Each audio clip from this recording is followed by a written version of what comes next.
Welcome to episode 51 of the Unstoppable Podcast with special guest Dan Henry. My name is Dan J. Gregory, and I am committed to hunting down the secrets of business mastery and human performance. My goal for the Unstoppable Podcast is to share insights from some of the most successful entrepreneurs, inspiring thought leaders, world-class athletes, and prominent celebrities to help you to become unstoppable in business and life. Each week I'll be bringing you a new interview with an inspiring person and sharing my own results as I pursue the answers to the question, how can I create the ultimate edge in my business, make a significant impact, and live an extraordinary life?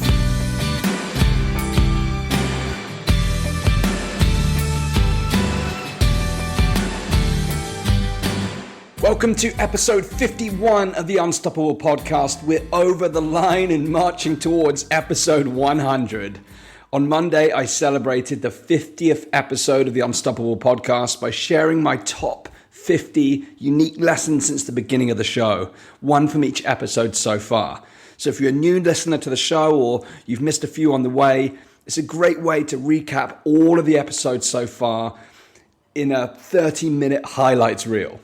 So listen out for the lessons which stand out to you the most and then go and dive into the original show. Each lesson is in episode order. I hope you enjoy the session.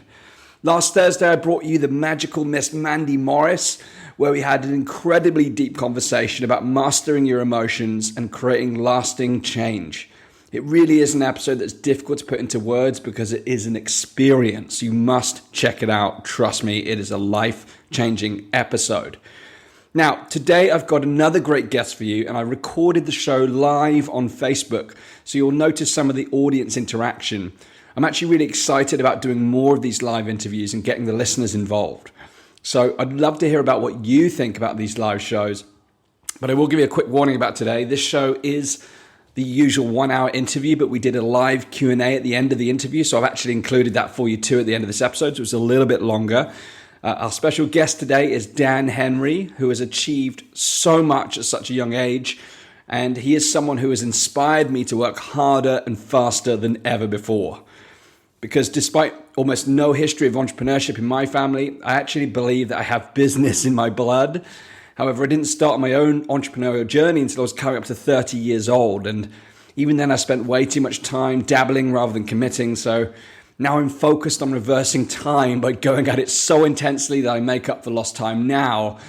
And I've got a clear vision for the future, so it's about putting in the grind to make that happen and make it happen faster than ever before. My mini rant is over. So in today's show, Dan unravels his exact funnel, which he recently used to make $15,000 from a brand new email list of just 500 people over a really short period of time. And he shares some absolutely cutting edge Facebook strategies that are absolutely mind blowing. I can't wait to try them out in my own business. There was some seriously advanced stuff in there, but he breaks it down so it's super, super simple. In this episode, you're going to learn how to rapidly explode your email list and attract an audience that is ready to buy. You're going to discover Dan's simple process for building credibility almost overnight. And finally, Dan dives into how to set up your targeting to build a seriously warm list of subscribers. And he also shares a whole range of magic around retargeting and all the latest techniques and strategies that you need to grow your business using Facebook. Get ready to be absolutely blown away. I will warn you, there's a few F-bombs along the way. This is an unfiltered show as usual. But I introduced Dan formally at the beginning of the live show, and that's included in this recording. So how about we dive right in now? Get ready to enjoy the session. Check it out. Dan Henry, ladies and gentlemen. Big welcome to Dan Henry to the Unstoppable Podcast today. Really excited to have Dan on the show. You can see if you're watching live on Facebook right now, this podcast has been recording live on Facebook. It's also going to be out on iTunes on the Unstoppable Podcast soon. But if you're watching live, you can see Dan does not have the regular setup he has some top gear. This guy has all the mod cons. So we've had some real technical challenges. His setup is almost too good. So, but we're here, we're live. I'm pleased to be here with Dan. Now, Dan, back in 2009, delivered pizza to pay the rent. But then he went on to grow a blog to 5 figures a month in just 14 months. But then Google, everyone's heard about Google and what they can do to people's businesses. They changed their algorithm. So he had to turn to social media. And he used social media to buy and turn around a failing nightclub into a 6-figure profit. And then Not being satisfied with that, he set up a t-shirt company, online t-shirt company, and now with all his knowledge and his battle-tested wounds, he now teaches other entrepreneurs how to generate low-cost leads that easily convert to sales using Facebook advertising. Dan's got an amazing story. I've got stacks of questions for you, Dan, but in your own words, what have I missed out? Tell the crowd what you're all about and what you stand for in business. Well, okay, so I live by the acronym FUCK. It stands for Forget Unimportant Challenges, okay?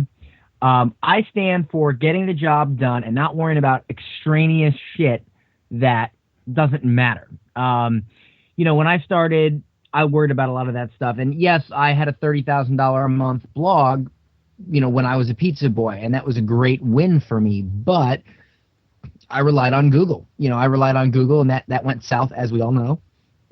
So I had to learn something new. I got in the nightclub business. I sort of learned Facebook ads in the nightclub business by promoting my nightclub, and then I learned them more. As I went past that, I opened up additional little companies and e-commerce sites. I got an e-commerce site that sells cookware. I mean, I got all kinds of little stuff going on that does really well. And then, after a while of having my ups and downs and learning and all this, I realized, I could teach this stuff to other people. I had a $100,000 month this year, which was a very, very good month. It wasn't, I wish I made 100,000 every month. But I launched a course called Facebook Ads for Entrepreneurs. And I really wanted to test how well it did. So I only launched it to a little teeny tiny list of 500 people. And I made $14,000 doing that. And that was last week. Amazing. I mean, I think one of the key things there is that, a lot of people when they're getting started, they hear, historically have heard all these kind of internet marketing experts and gurus talk about the money's in the list and you have to have this gigantic list to create real money. But I think what you've shown and with doing that is that what's possible with a small list and how to generate that small list to create instant impact. So I really want to dive into that. But before we go into the funnel stuff and how you built that and how you create that result, I just want to dive a little bit into your journey. So what inspired you when you're when you think about when you're back in that time as a pizza boy? What inspired you to escape that and go after something different? Being pissed off. I was pissed off, man. I was delivering pizza in 6 feet of snow to get a $2 tip, and then not only that, but here's the thing that really got me: every friggin' person that was. And no offense against old people. I like old people. But everybody above 40 seemed to want to rag on me and tell me how little I knew and how I was just a kid and how I don't know nothing about business and all this stuff. And I still to that day get this. When I opened up my nightclub, I opened it up in a very, very off the path part of town. It wasn't near a main road. I had a bad reputation before, and everybody thought I was crazy. Like, you'll never make that work. And I said, fuck you. I'll remodel the place, make it nice, and just kill it with Facebook advertising and do that so well that it'll be packed every night. And it was packed every night. And everybody went in my little town that I live in went from this kid is crazy and full of shit to this kid is like a marketing guru. Nice. In the course of a year, because they saw it with their own two eyes. And I still say, fuck you. You told me that I was an idiot before, and now you want to tell me how awesome I am? The thing is just because someone's young does not mean that they're not going to make it. I mean, to be quite honest with you, if you're 45 years old and you haven't made it yet, you're the last person I would listen to. I'd listen to the 21-year-old that already figured it out in 21 years. So my thing is, I got angry. I got angry at all the people that told me I couldn't do it. I got angry at walking up 4 flights of stairs, 6 feet of snow to get $2 for some asshole's pizza. Okay, I got pissed, and that's why I did what I did. And I said to myself, I am never gonna let myself be that guy. I'm gonna be the guy that makes it and flips the middle finger into the air as people pass me by that told me I couldn't do it. And that's what I wanted to do, and that's what I did. Well, and I would say, you've done a lot of different things, and young guy, and you've tried lots of different business models and made money in pretty much all of them by the sound of things. So when you're starting a new project or a new entrepreneurial venture, what is it you look for before you jump into a new project? Well, it's funny because that's changed over the years, and as I continue, I get better at what it is I look for. At this point in my life now, it's a lot different than it was 2 years ago. Now I look for something very passive. Why? Because I have a wife now. I'm starting a family, and I don't want to work that hard. Owning nightclubs and all that stuff is very taxing. So before I was just looking for profit, and I was like, okay, can I come into this business and kill it and make profit? That was it. Now I'm like, can I come into this business, kill it with hardly any work, and make a ton of profit? That's what I look for now. And when you're financially stable, you have the ability to look for that a little bit more. Now, one of the things I do look for, honestly, is failure rate. Okay, but I do it the opposite. Everybody said, well, restaurants and bars in Florida have a 99% failure rate. And that's true. Only 1% actually succeeds past, I think, 2 or 3 years. Wow. And to me, now most people would say, well, don't get into that business. To me, that's the perfect fucking business to get into, because that's the business where 99% of your competition sucks. Okay? There's no competition. If 99% of people fail, that means that most of your competitors are going to fail. So to me, that's the perfect industry to get into. I mean, maybe I'm crazy, but that's just how I view it. No, I love the way you look at that. And, the amount of times I've heard successful entrepreneurs say, when everyone is going left, that's the time to go right, because, you get away from the crowd, you stand out. So what have been some of the biggest challenges you faced on your entrepreneurial journey so far? I know you've spoken about people judging you for being young. What are some of the other challenges you faced since kicking off your business? Time. Like right now, my biggest challenge right now is being able to spend time with my wife, and that's why I've stopped taking on clients unless it's like really worth it and they're not a pain in the ass. And I'll be honest with you, I tell new people that now. People reach out to me every day. Hey, can you take me on as a client? Can you run my Facebook ads? I have a real estate company. And I always tell them, I'm like, the only way I would consider it is if you're not a pain in the ass, because I want to spend time with my wife. And I wanna build my family, and I don't have time to take on a client that's not going to listen to me or give me some bullshit crap about what they think I should do. You're either going to do it my way, or you're not going to do it at all. All right, because my way works, and you don't know what you're doing, and that's why you're hiring me. And before I would argue with clients, and that took up a lot of my time. And now I'm just like, I don't care. I dropped a $20,000 a month client before because I just didn't want to deal with their bullshit. I don't really care about money. I have enough money. I don't care about money. I care about my life being comfortable and stress-free. So I don't care how much you pay me. If you're a pain in the ass, I'm not going to take you on as a client. That's cool. I mean, I know there'll be lots of people listening who probably feel quite similar in terms of, we've all had the client that's a nightmare client. How do you now, if you are going to take on they're all fucking how do you now filter? How do you make that decision if you're having a consultation with someone? How do you now decide whether someone is right to work with you? What are the kind of filtering processes do you go through? Very simple. I do, and I see some of my coaching students are Diane's on the stream right now. Some of my students, people that bought my course, are on. Very simple. I talk exactly the way I'm talking now to them, whether it be a student, whether it be a client. I get on the phone, I curse, I'm obnoxious, I'm an asshole, and if they can get through that and still love me, which usually they do, then they're a great client, because that means they're going to listen to me. Okay, if they're like, well, you're just rude, and I'll be like, all right, bye. Okay, I've been doing this too long to worry about convincing people that this is the right way or that's the right way. I've spent many years getting results after results after results, and my motto is simple: if you want me to get these results for you, let's do it. But I don't want I don't have time to motivate you. If you're not motivated, I don't want you. I don't have time to convince you what you're doing is wrong. What you're doing is wrong. Otherwise, you wouldn't be talking to me.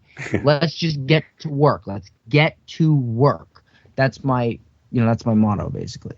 Awesome. So, effectively you're your own filtering mechanism by being fully authentic though. And I think that's the most powerful thing, because so many people try and people please in business. You have to divide the opinion between someone who loves you and someone who hates you. And in Britain, we have this thing called Marmite. Some of your listeners probably won't know what that means, but it's like Vegemite. It's this yeast-based paste made of vegetables, and it literally draws. I mean, exactly. Some people freaking love the stuff. I love it. It's random, but it's nice. But then they deliberately try and polarize the audience so they know who their customers are and who they aren't. I think that's awesome.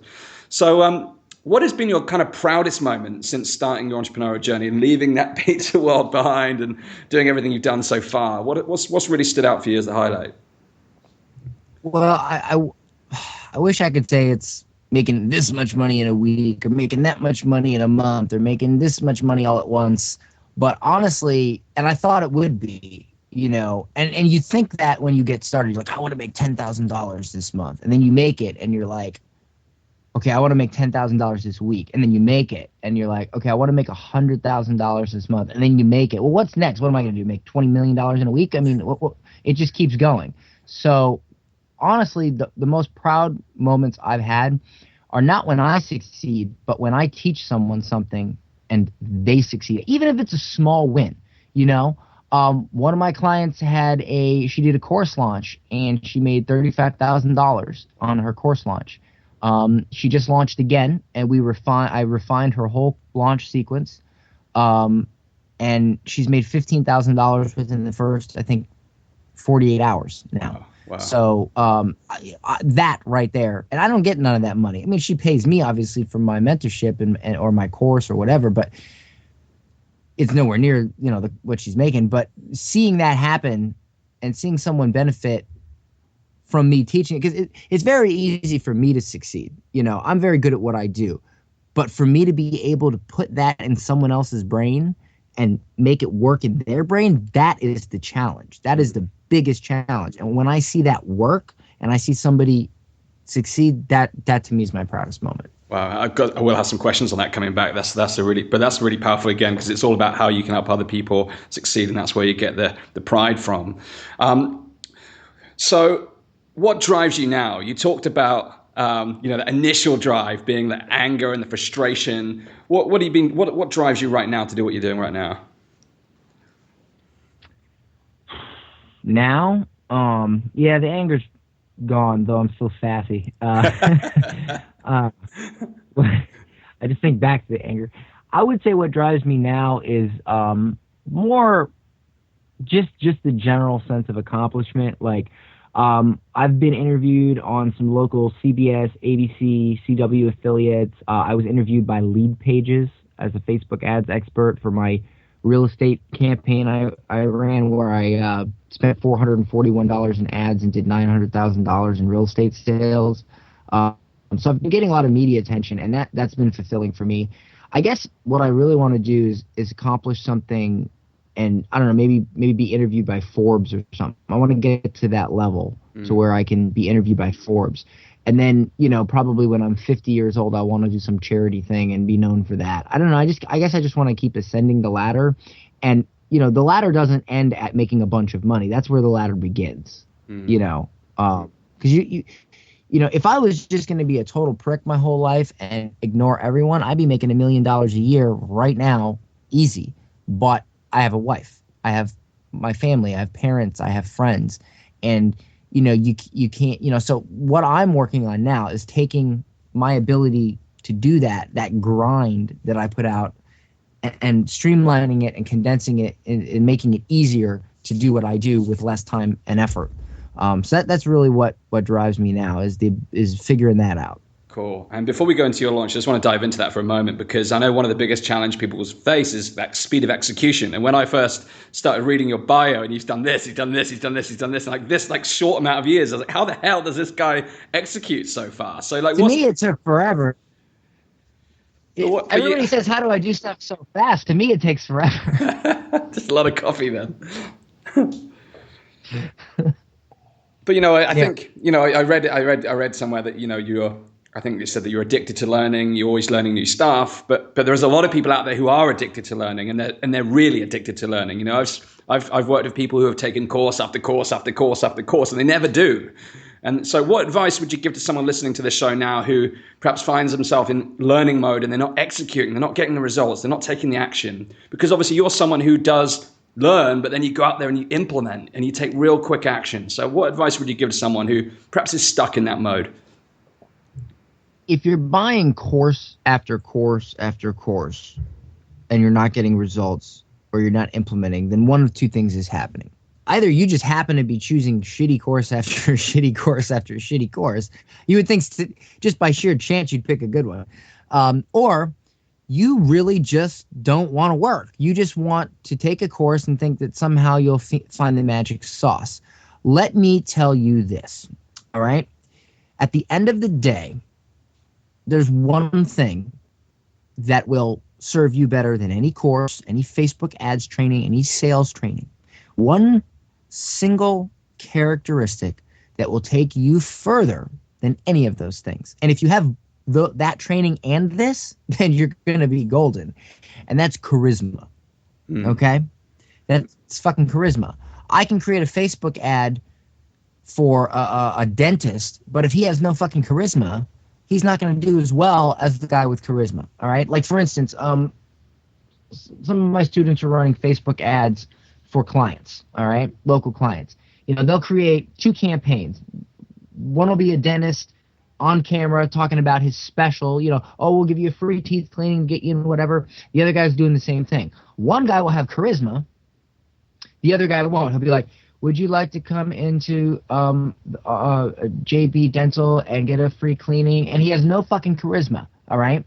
And then both of them are set up the same, but yet this one gets results and this one doesn't. Why? Because this guy has fucking charisma and people like him when they're looking at him, and this guy looks like he's a fucking funeral director, okay? So now you got to go, okay, can't use him. Let's try some image ads. Let's try some things that don't require him to show off, and let's get him in. You got to work on it. So at the end of the day, if you don't have charisma, you don't have a good personality, I'm not telling you you're going to fail. I'm not telling you that you just don't have the X factor. I'm telling you to go get the fucking X factor. I'm telling you to learn personality. Figure it out. Become charismatic. I did. I was a social friggin' idiot when I started. I was that guy who was like, and I learned how to be more charismatic. And don't tell me you can't learn to be charismatic. That's bullshit. You can learn anything. You can learn to be funny. You can learn to be fun. You can learn to be charismatic. You just got to get your ass off the couch, put the Cheetos away, and fucking do it. And at the end of the day, that's my best phrase ever. Nike, just do it. Straight talk. I love it. Now, here's the thing. I think most people watching or listening to this would describe both of us as probably extrovert people. But like you, for me, it hasn't always been that way. When I was a teenager, if you looked at my school reports when I was growing up, I was like the quietest kid in school. They always described me as shy, polite, friendly, but very quiet, and like I hadn't developed my confidence at that point. But then I ended up going to university, and I don't know if you guys play rugby in America, but I lived with a bunch of rugby lads, these big, macho, masculine guys, and all of a sudden, it's like I was either the sheep in the room or I became a bull with the rest of the guys, so that I elevated who I was as a person. I developed my own style of confidence. But based on what you're saying, I know there's the extroverts like you and I who are quite happy to, we can command the room and we can be loud and extrovert. But what about the introverts? Because there's nothing to say that introverts can't be charismatic. And I think I've worked with a number of introverts who believe that they're not charismatic because they're introverted. What would you say to someone who's a little more introverted? I know one of the girls in my mastermind who actually... I'm going to be totally honest with you. I'll be straight fucking honest with you. I don't even fucking really know the difference between introverts and extroverts. I don't even pay attention to that shit. I don't pay attention to any of that bullshit. I know that there's like these personality profiles and stuff. I don't pay attention to it. I really don't. I look, you either, you're a human being. Do you want to learn to do sales? Do you want to learn to be charismatic? Do you want to learn to be dedicated, or do you want to be dedicated? Just fucking do it. I don't give a fuck if you're an introvert, an extrovert, a fuckvert. I don't give a shit. Okay. All right. At the end of the day, you are what you are. Big fucking deal. Yes. If you take Tom and Bill, Tom has an easy time concentrating. Bill has a hard time concentrating. Don't throw a bunch of diseases on him and, oh, it's okay, he has trouble concentrating. No, he's just going to have to work harder than this guy. And that's just the way the world is. Both can succeed. This guy's just going to have to work harder. So it's just the way it is. If you are a certain type of person that it's harder for you, don't sit there and whine and cry about how it's harder for you. Just fucking work harder and you'll get it. You know, like all this energy spent whining and crying instead of doing it. Just do it. Just figure it out. Just if you have to work harder than the next guy and the next guy and the next guy, guess what? You got to work harder. Sorry, do it. Just get it done. So I really don't have any specific information for like introverts or extroverts, because I don't, off the top of my head, I don't even remember what the difference is. You can call me an idiot for that, but I made 15 grand last week. So, you know, I mean, nice. I don't know what to tell you. Yeah, that's right. We had a student upgrade. It was actually 15 because I forgot about this. We had a student upgrade from one plan to another after they signed up, which was another $1,000 in revenue. So not 14, 15. Nice. I heard someone snuck in through the back door as well. So that's interesting. Yeah, I don't know. Yeah, a little smart. They got on my ClickFunnels checkout page and did it, fuckers. But whatever. No complaint. So let's dive into that then. Now let's get into the meat of the show. And everyone wants to hear now how you did what you did. So walk me through it. Where did the process begin, and how did you create such amazing results in such a short period of time? Okay, so this is what I realized through experience, through reading some of Russell Brunson's stuff, you know, the ClickFunnels guy, read some Ryan Levesque stuff, and some old sales guys, some old stuff from years ago. I don't even remember their names. I just know they were staples in the sales industry and stuff like that. And I realized that, you know, a lot of people focus on trying to figure out the best way to convince someone to buy something. Okay. And I realized, wait a minute, I don't want to work that hard. I want people that already really want to buy. They're ready and they're good customers and they want to buy.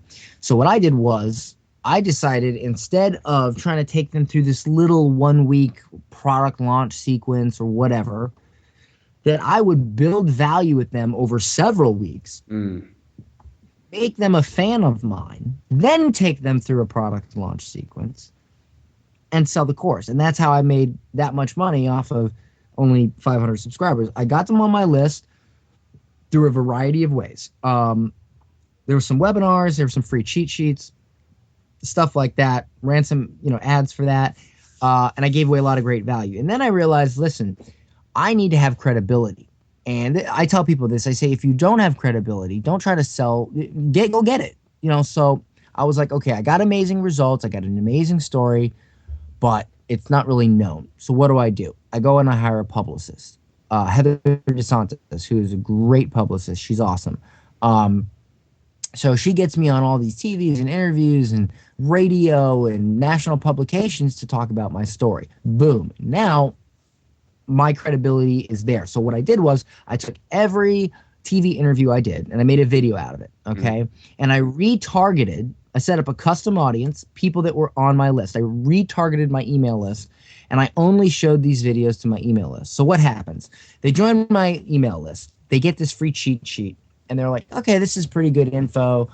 This guy seems like he knows what he's talking about, but the baby's crying, the dog's barking, whatever. They move on. Maybe they remember me, maybe they don't.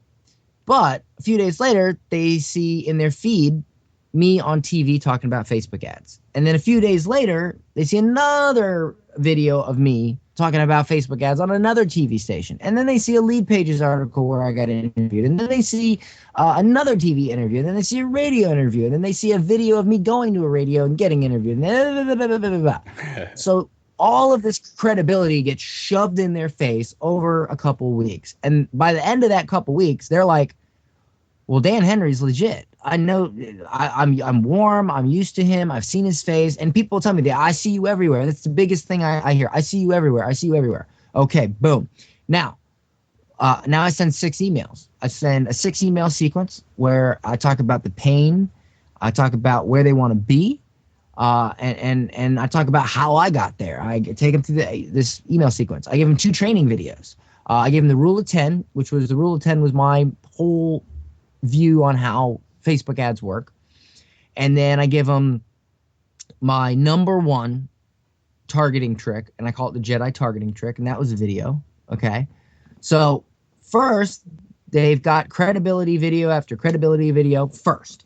Then I give them the training in this email sequence. And then I say, if you'd like how to do this, learn how to do this for real, you should consider joining my course. And that's when I hit them with the course offer. And it worked really fucking well. Nice. Yeah. And that's the bottom line. So in a nutshell, that's how I did it.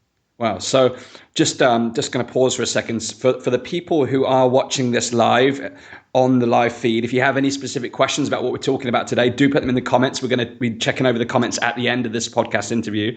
For the podcast listeners who are listening to this on iTunes or whatever, we're rolling live. That's why we're interrupting the show like this. Dan's walking us through his process. Hope you're enjoying the show. So Dan, I want to rewind a little bit. So you talked about the credibility videos that you put out. Were they all retargeted? Did you send them all via Facebook, or were you sending them via email as well? Nope, just retargeting on Facebook. To be quite honest with you, you could launch an entire course with just retargeting ads. Wow. You could go, okay, you show your first video, and then your second video is only seen by people who engage with your first video they watched at least 50%. Then your third video is people who watched at least 50% of your second video. And then what I did in this course is if you watched the video but you didn't get to at least 75%, I hit you with another retargeting ad with the video, and the copy said, hey, I noticed you started watching this video but you didn't finish. Now's a great time to finish. There's really good stuff in here. And people would comment, wow, your retargeting is fucking awesome. Okay, I'll finish the video. So and here's the thing. Here's the thing. I didn't offer payment plans. It was a 5-figure or 4-figure investment in this course up front. I made $15,000 off of 500 subscribers, and I didn't even offer a payment plan. If I would have offered like a $200 a month payment plan, well, I don't even want to know.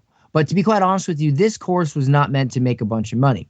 This course was to test. I developed the course. I'm like, all right, I'll test it to 500 subscribers, see how much money I make. Now I can take that equation and that ratio, and I can go, this is how much I want to spend next time, and this is around what I can expect to get. So, for instance, I got those 500 leads for about $500. It was about $1 a lead. So yeah, I spent $500, made whatever, 15 grand. So I spent another couple $100 bucks. Were they fresh leads, and they were fresh subscribers as well? They weren't existing subscribers. Yeah, they were cold. They were cold when they got on my list, but of course I warmed them up with those retargeting videos. I also, I almost forgot, this is super important. On my thank you email, I brought them into my group, Superhero Entrepreneurs, and I talked with everybody every day. I would post, I would answer questions every day. These people got to personally know me over the course of several weeks. So then when I'm like, hey, here's my Facebook ads course, okay? So it was more about really, really, really nurturing those 500 leads than let me build a list of 10,000 and just throw shit out and see what happens. I really nurtured those 500. And I know if I'd offered a payment plan, it would have been way, way more. But that was not the purpose. I'm a very patient man, very patient. And that was not the purpose of this launch. The purpose of this launch was to say, okay, how many full pay sales can I pull out of 500 subscribers? And that's what I did. And so now imagine if I spent on the next launch, imagine if I spent 5,000 on ads, I got 5,000 people. Imagine how much money I'm in. And when I do that, I'm gonna come back on your show and we're gonna talk about it. Yeah, awesome. Awesome. So I know one of the questions that people were having is, where if they want to replicate what you've done, and say they're starting from scratch, they don't even have a list yet, and they're wondering about the best way to start their list before they even get into the retargeting and the value and the credibility stuff. What's the best way for someone to really start building their list from scratch rapidly using Facebook? Okay, see, that's where I deviate a little bit. You got to forget the list for a second. Why the fuck would somebody want to join your list? Because they see value, or that you're solving a problem. Well, you gotta come up with that value first. You can't just say join my list. You can't just give away some cheap little freebie and expect people to love you. So what I would do is I would figure out take your ideal client, all right, your dream client, and think to yourself, what's the number one thing they would want to have or know? And then think, okay, out of all my clients, all the people I've helped, or just things I've done, what's the number one tip I could possibly give? Like the one thing, separate everything else. What's the number one thing? Take that, package it up for free, and give it away. And every time you have a win, every time you help someone and they have a win, record it, do a fucking Skype interview, get it on some form of media, set it up as a retargeting ad, and throw it at your list of people that signed up, and just keep them and just get them warmer and warmer and warmer and warmer. Okay? When I get interviewed on TV, retargeting. When I get interviewed by a big publication, retargeting. Show it to everybody on my list. Warmer, warmer, warmer. When I make 15,000, I gotta put this up. I'm gonna do a little case study. I made this much money off warmer, warmer, warmer. So you gotta continue. Your audience will get cold. So my suggestion is, before you start building a list, figure out what you can give them for free to get them on your list that they'll care about, and record any existing results or things they would be interested in, and set them up as a retargeting ad right away. So as soon as they get on your list, boom, next day they're seeing stuff from you in their feed.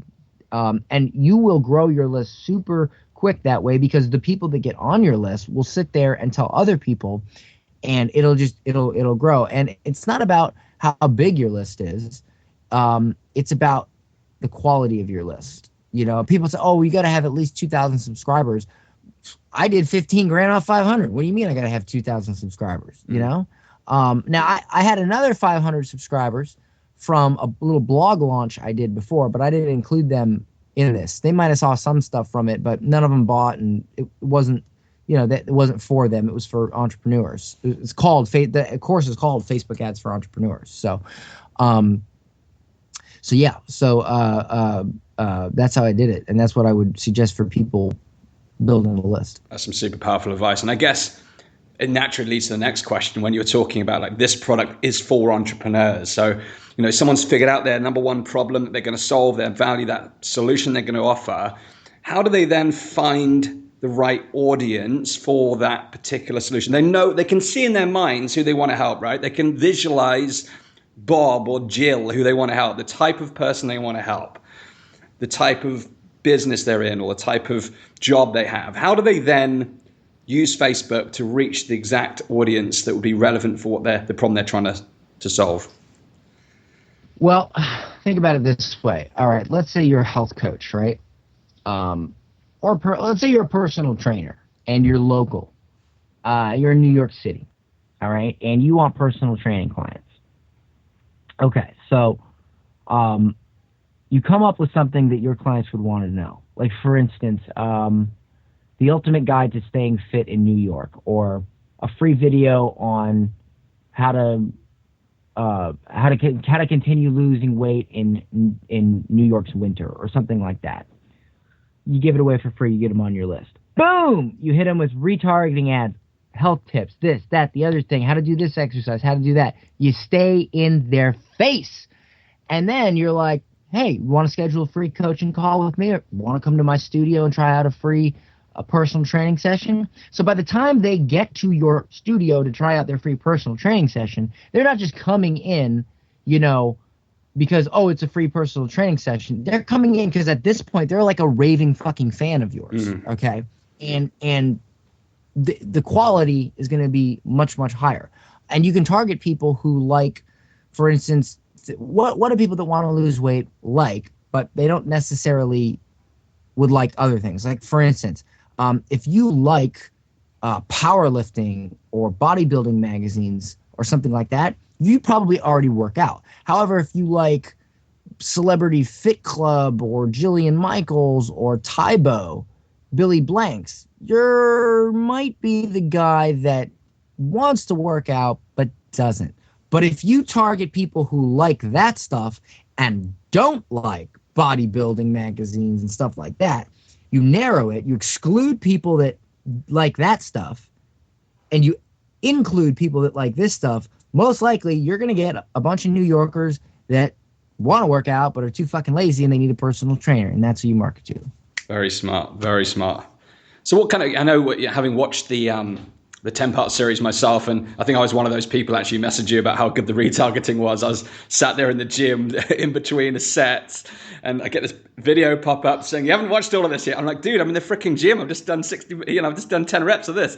I'm never going to leave it. I'm like, how am I going to watch this? Well, I did watch it when I went home in preparation for this as well. So you talked about the importance of research in terms of going into your campaigns when you're starting a new project.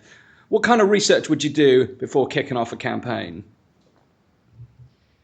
Well, for me at this point, I'm so used to my audience, I already know. But if you're new, the research, one thing you can do is you can find think of your number one competitor, right? And a lot of people mess up on this part. Like, for instance, if you're a local tax guy, you might think, oh, well, my number one competitor, I don't have a number one competitor because I'm in a small town and all the guys that do taxes in this town, they're not listed in the Facebook ads interests because they're not popular enough. No. TurboTax, Intuit, those are your competitors. They're still competitors, okay? And they're popular, and you can choose those in the Facebook ads interests, okay? Less Accounting, all that stuff. All right. They're still, in a way, competitors, and you can target them. So, that would be the number one thing I would say is find a competitor and then go into your audience research section of Facebook, plug in that competitor, and you'll see all the other competitors and pages that people like that also like that page. And now you just have unlimited ideas of targeting. Unlimited. I also noticed today, I know you could do this previously, but a relevant advert came up on my news feed, and you can click the button in the right-hand corner and it says, why am I seeing this advert? And previously it would give you a vague description of why you're seeing it. But now you can click on it. You can see almost the exact targeting and suggestions of the reasons why you're seeing it. So I was like, wow, I haven't even looked at that. I haven't even looked at that. You can see who your competitors are targeting. So I was just there snapping away, taking screenshots on my phone of all these targeting that I didn't even thought of using. The challenge with that is, oh, that's cool. It is cool. I mean, the challenge is it did reach me obviously as a prime target customer, but if they're not a whiz like you've explained and the stuff you've done, you can't rely on the fact that it's valid data, but it will certainly give you some ideas. Before, it would give you a real general impression of why you're seeing the ad, because you like, using the health example, because you like health. Whereas now... Did they just do that? It must be fresh, because I clicked on it and it gave you about 7 or 8 different targeting interests. And I was like, wow, I'm swiping that. Oh, I'll have to look into that. I mean, my personal audience, I've got so laser targeted down that, I mean, sometimes I get 37-cent leads for marketing, Wow. But that's because I've at this point I've figured my audience. And that's the thing about Facebook ads. Oh, my Lord. Some people think, oh, I didn't make $1 million my first 10 minutes. Facebook ads doesn't work. Look, it takes time to figure it out. Okay. It does take a little bit of time to figure out, what it is exactly that you're doing, what works, what doesn't work, who's your audience, who's not your audience. But when you figure it out and you find that winning campaign, it's worth a lot. It's worth a lot to you. Wow. And you touched on, again, you must be reading my mind here, it's the Jedi tricks. Now, when you set up your campaign, you had the goal in mind of what you wanted to do, you wanted to test this out. You've got it all live. You've got your videos out there, the advertising, the retargeting. It's all set up. It's all going. You've got it all out there.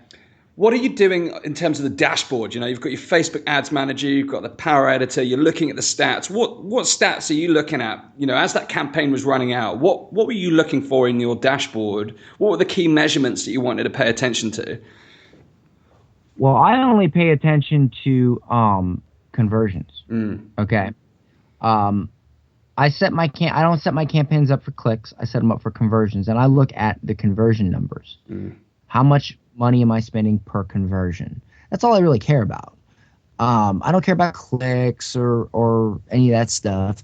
And I like to get good numbers within 500 reach. You know, if I'm getting good conversions within 500 reach, I think it's going to do well. If I'm not, then to me there's no reason to spend money on it. You know, try something else. Most of my campaigns that do well right away. I've had 3 conversions with 20 impressions before. Nice. You know, they're either going to do well or they're not. You know, now one thing I will note is if something does mildly well, a lot of times the price will go down as you go because the Facebook pixel kind of learns. It learns the people that are, and that's another thing. You know, the more campaigns you run, the more your Facebook pixel learns what type of people respond to you, and it optimizes for those people. Okay. A lot of people don't know that. All right. So your results it'll be easier and easier for you to get results as time goes by. Awesome. So say you start with a test campaign, you've got it all running, you've got the budget set up.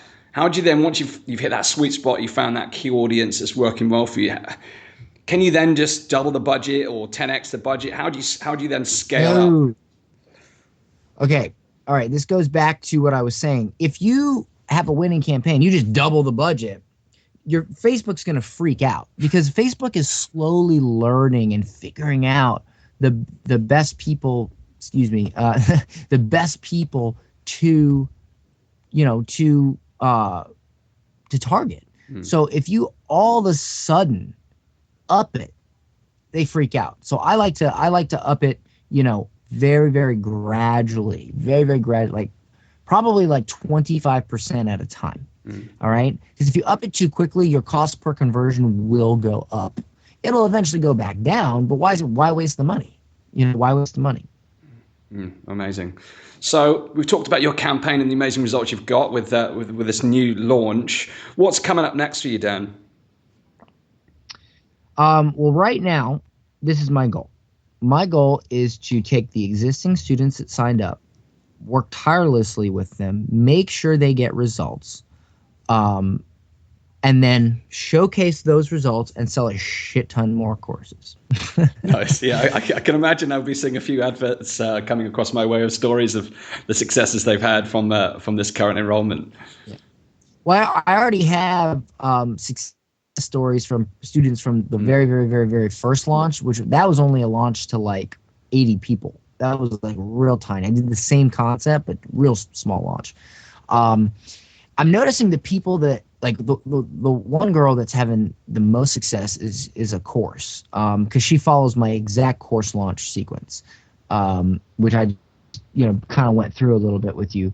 I probably might at some point open a program specifically for Facebook ads for courses, following my specific launch sequence, and it'll include everything. It'll include the Facebook ads, the retargeting, the email sequence, how to create good training, how to create a good bribe or bait to get them in, how to keep them warm, the whole sequence.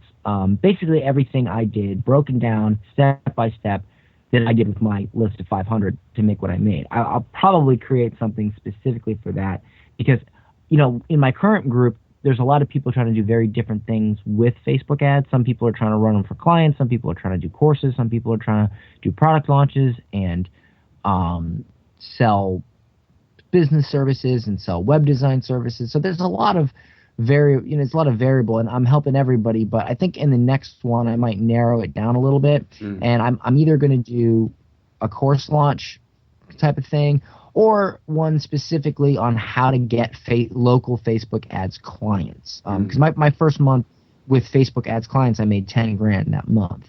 And it's a very, very easy way to get clients. And then, of course, the harder thing is to get your clients results. It's easy to get clients. But I'll probably do something on that. Or maybe I'll do both. I don't know. I'm still thinking about it. Nice. So I got one more question on Facebook ads before I ask you the 3 quick-fire questions to finish the show.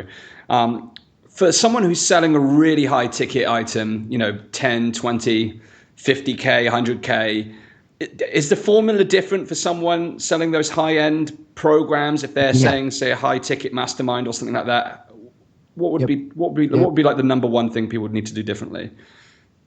Well, first of all, it's very unlikely you're going to sell a $20,000 program to somebody that hasn't already bought your $1,000 program.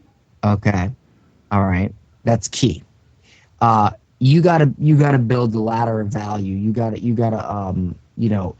somebody opts in, they buy a little $40 webinar replay, and then eventually they buy a $1,000 course of yours, and they get value from the course.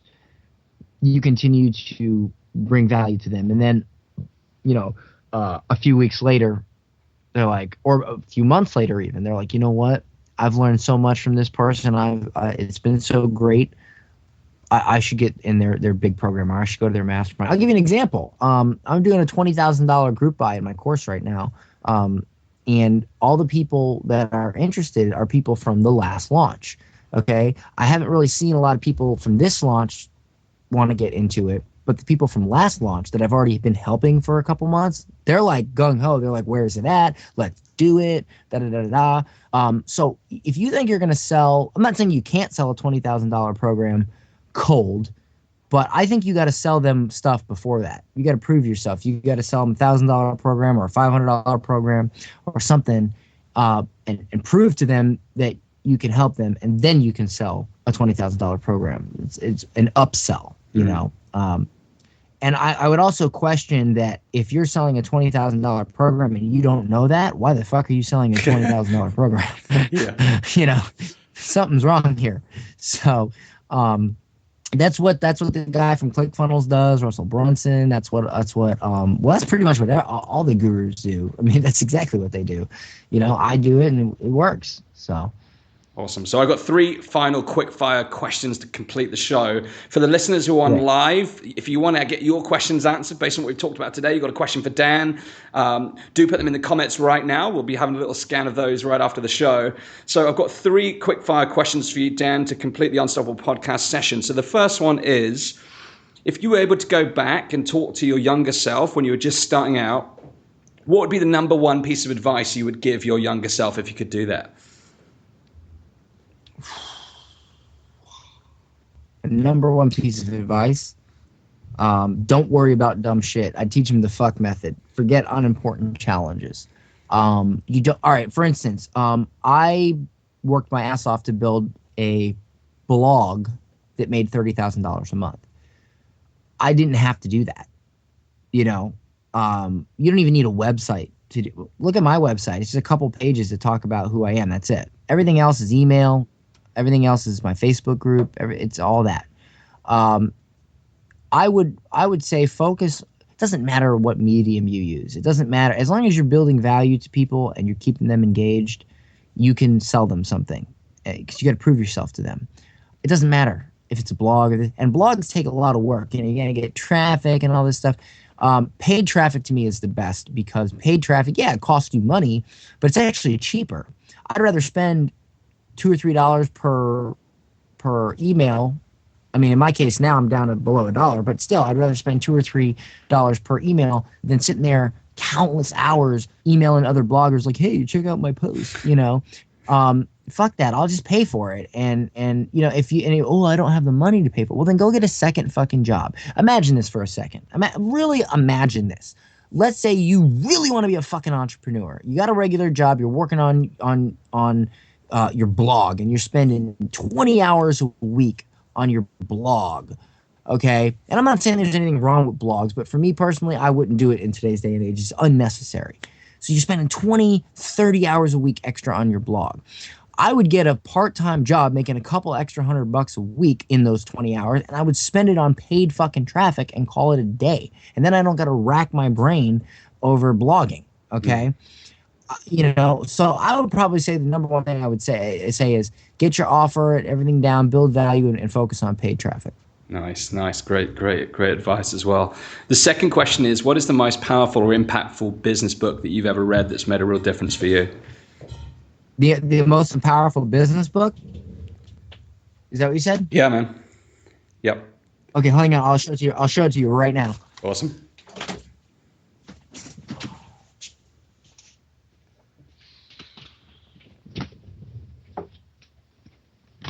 It's this book right here. It's .com Secrets. Yeah, .com Secrets by Russell Brunson. He's awesome, and I like him because, well, he made ClickFunnels, and ClickFunnels is great. Lead Pages is great too. I use both. I love both. But this book has, the reason I love this book is because in this book is a lot of really advanced stuff. And if I'm correct, I would say that in this book, he teaches you these really advanced methods, but then if you're a beginner, you're going to have no idea how to implement them. So you obviously sign up for his further training, or you sign up for his other products to learn how to implement them. Because I'm more advanced, I'm able to read them and immediately implement them. So to me, this is like a playbook. This is great. To a lot of people, though, it's like just the introduction. And that's fine because everybody starts somewhere. However, this book has, the great thing I love about this book is it has a lot of great ways to convert people into customers, but not a lot of stuff on traffic. Very little stuff on traffic. I'm a master of traffic. So when I combine what I know with this, it's fucking amazing. So this is my favorite book right here. And awesome. I actually have I make my students read it. It's a great book. Mandatory reading. I love it. I'll post a link to this book in my live feed right now, because I think if you're you should get it. And the guy, he gives it away for free. It's a free plus shipping offer. He gives it away for like $5. You just pay $5 in shipping. It's a pretty good deal. Awesome. And my final question then, Dan, is what does it mean to be unstoppable to you? What does it mean to be unstoppable? You want the dirt? Oh man, you want the real answer, because the real answer is not a pretty one. Tell the truth, my man. Let's hear it. All right. Unstoppable equals no wife, no kids, no friends, no sleep. That's unstoppable. If you want to get close to unstoppable, that's still a really great place to be. And you can have a wife and kids and all that. Obviously, if you're a oil tycoon or something, whatever. But we're talking about internet marketing. If I guess to take that a little further, truly unstoppable is when you can have a wife and kids and family or husband or whatever and kill it really good.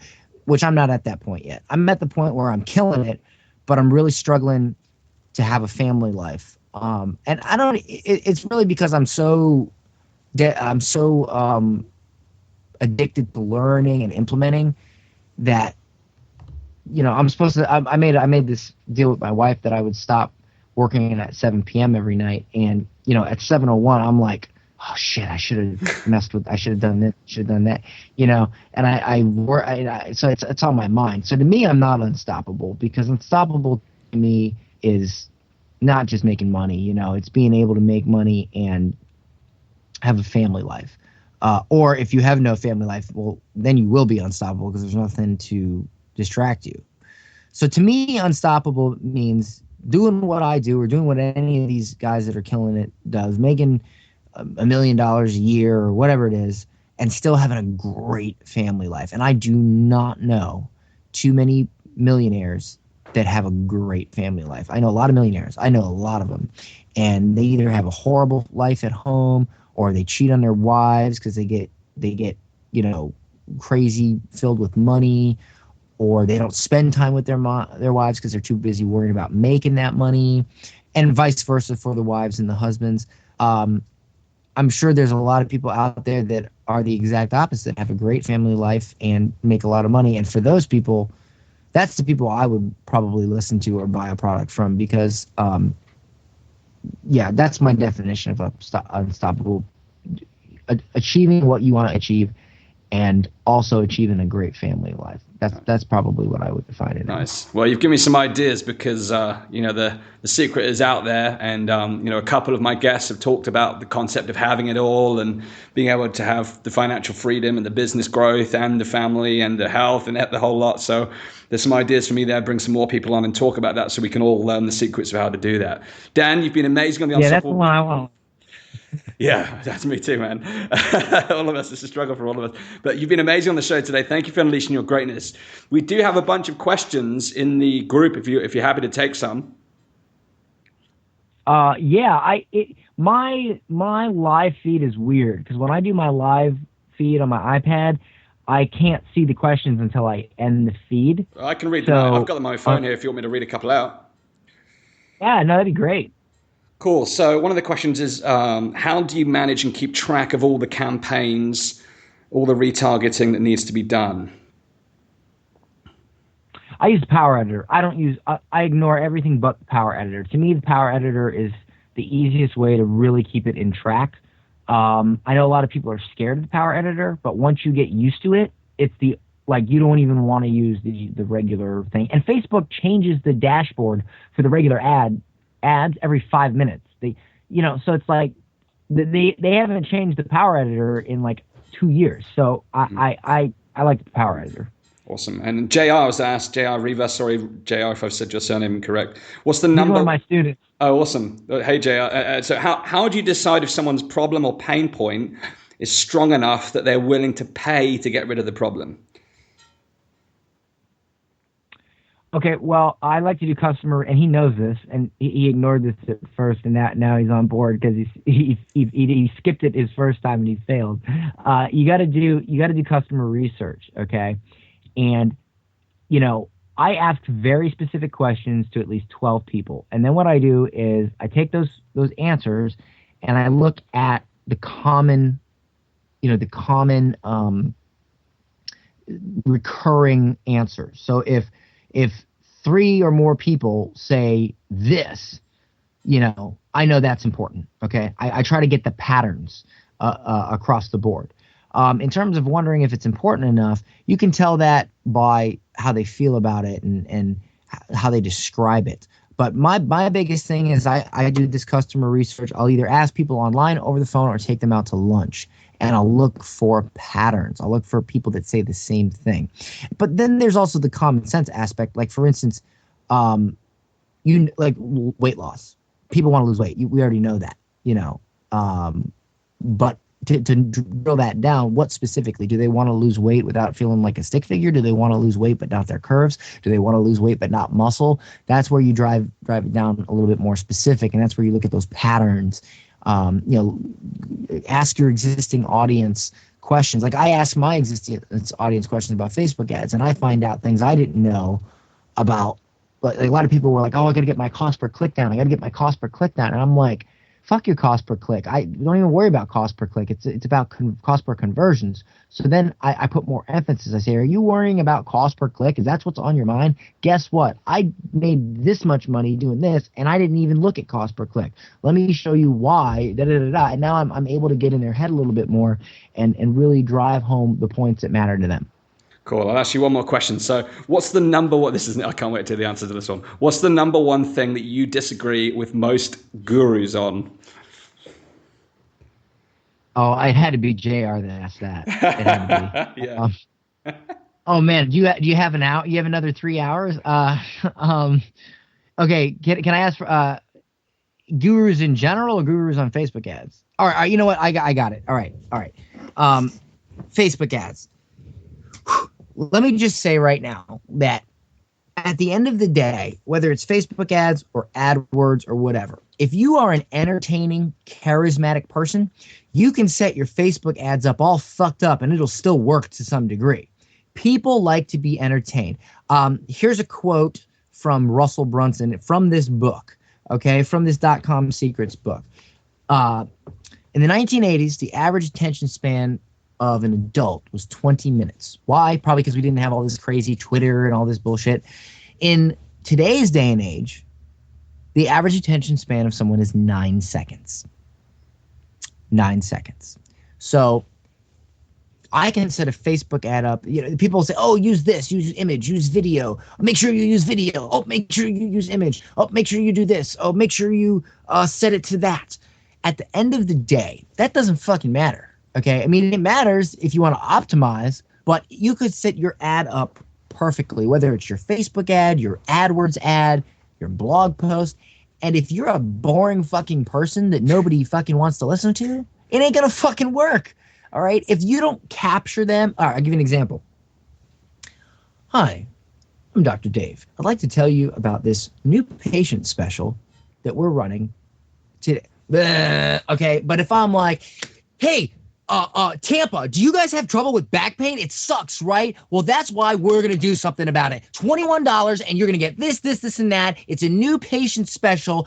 Come in. Look, here's our office. Look at this beautiful table. This is where we're going to put you. You're going to come in. You're going to get this offer. It's only $21. I want to help you with your back pain, and I'm going to do it for only $20. What other person is doing that? Come on. If you do that, okay, and it doesn't have to be that yelling and screaming thing. Maybe you're Southern. Maybe you want to be riding a bull puts a lot of work on your back, doesn't it? Well, let's come in and get here for $21. If you have charisma and you're entertaining, it's going to work. But if you just stand there like some sort of person on Quaaludes, like, hey, sign up for my free PDF. It's good and stuff. Nobody's going to give two shits about you or anything. So I think that the gurus don't teach. At the end of the day, regardless of what they tell you to do, you still have to focus on the core. And the core is being likable, being entertaining, being polarizing, and getting people's attention. And I think a lot of gurus focus on what button to push, what technique, and all this, and what to say in your emails, and they don't preface that with, if you're a boring fuck, nobody's going to listen to you no matter what you do. So fix that first. That's probably what I would disagree with most. There's a lot of things I would disagree with most, honestly. But that's the one that came into my head right now. Nice. The introvert-extrovert thing came up again. Just to give you some on that. So, for example, I used to work in corporate. I worked in corporate for about 8 years. Disappointingly, I should have left after 5 or 3. Wow. And there was this leader who I really admired, right? He was a really powerful leader, yet he spoke very quietly, but he had this passion and excitement in his voice. And he would speak in a way that people would lean in to listen to him. So he was an introverted character, but he still had charisma. He was still able to communicate. Yeah. He was still able to communicate with excitement. Like the Saki's guy. Like I don't always drink beer, but when I do, I drink Dos Sakis. He's not yelling and screaming, but he's still charismatic. Totally. I get it. Yeah. Exactly. Whereas people like you and I would be the enthusiastic, energetic guy because we're the extrovert side. So I think that I had a question from someone the other day who asked me about introverts. They said, will I struggle to succeed because I'm introverted, because I'm quiet? I said, but the other part of her question was, I also have social anxiety. I said, well, the introvert thing isn't a problem. That's not a problem. Having social anxiety is something you need to work on. Introversion is never going to stop you. I had it. Yeah. It's something that can be overcome. I had it. Or I used to take Xanax. I was on Xanax I had horrible social anxiety. I was prescribed Xanax by my doctor. I did bad. And you know what I did? I picked my balls up and I fucking got through it. Sorry. All right. Look, people, we need failures. If we didn't have failures, we wouldn't have people that succeed. So you're either going to sit there and wallow in self-pity about your problems, or you're going to fucking fix them, and you're going to do it. All right. Hey, the world needs ditch diggers too. All right. Pick up your balls, throw them over your shoulder, and get the job done. I don't care what issue you have. I had social anxiety. I would be friggin' sweating profusely, thinking I was going to have a heart attack, scrambling to open my pill jar and pop a fucking Xanax. All right. And that was not that long ago. And now look at me. Figure it out. Make it happen. Make it. Yeah. Forget just do it. Let me. This is my phrase. Make it happen. Okay. Now I understand. I'm my memory's refreshed now on introverts versus extroverts, the quiet versus the outgoing. Um, you know, I used to. This is why I don't believe in this bullshit. I used to be the epitome of an introvert. Now I'm the epitome of an extrovert. So you explain that to me. That's why I don't believe in all that bullshit. Whatever. Like I don't pay attention to any of that. People change. People evolve. And 7 years ago, everybody would classify me as an introvert. And now you would most definitely classify me as an extrovert. So fucking explain that, No, I think that's a nice way to end. Just a one more point on that. I don't know if you're familiar with Mike Dillard. He, 9-figure entrepreneur. I've heard the name, yeah. Yeah, Self-Made Man podcast. He's had an amazing entrepreneurial journey, but he's very much a self-declared introvert, very quiet guy. Yeah, he's made 9 figures online. He's just found a different way to communicate that enables him to still show his charisma. He's definitely a charismatic guy. He's an alpha man. He's an alpha leader, but he's not the extrovert leader. He's the introvert leader. So I just want, I've got a lot of friends who are introverted, and they're like, I can never do what you do. It's like, you don't have to do it like I do it. Just do it the way you need to do it in your style, but follow the principles. So I want those introverts out there. I know there's people listening to this on this call that have said in the group that they can still succeed, and especially people like Dan on your side to help you through.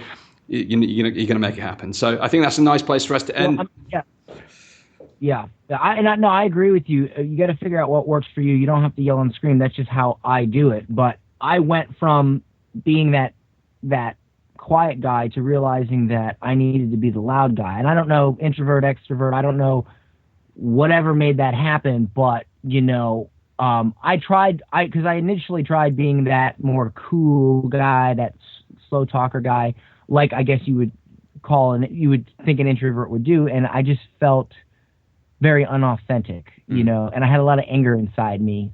So I just evolved into the more outgoing. It's what works for you. At the end of the day, you just can't be boring. That's really all it is. Exactly. And, nothing's permanent. If you're an introvert, you want to be an extrovert. If you're an extrovert, you want to be an introvert. Just make the change, make it happen using your tagline. That's how I feel about it, or figure out a way to make it work for what you currently are, and that's probably why I don't get all crazy into those terms, because I kind of brush them off. And I might be wrong. Maybe some psychologist would be like, oh, well, actually, but whatever. I mean, I just make it work. I don't know what to tell you, Awesome. Well, that's all for now. I really appreciate your time, Dan. That was an amazing show. Thank you for answering the questions for the guys who have been watching, guys and girls. Hopefully you got amazing value from the session. I look forward to publishing the session live on the Unstoppable podcast on iTunes. So thanks again for your expertise, your wisdom, and being very open and candid and fully authentic, fully Dan, all the way through, and telling it as it is. That's what you'll always get from me. That's how I want it to be. There's no hiding here. It's unfiltered, as we say. All right, great, man. It was great coming on. I had a great time. Thanks, brother. I'll talk to you again soon. Mr. Dan Henry, ladies and gents. How about that for an incredibly valuable episode?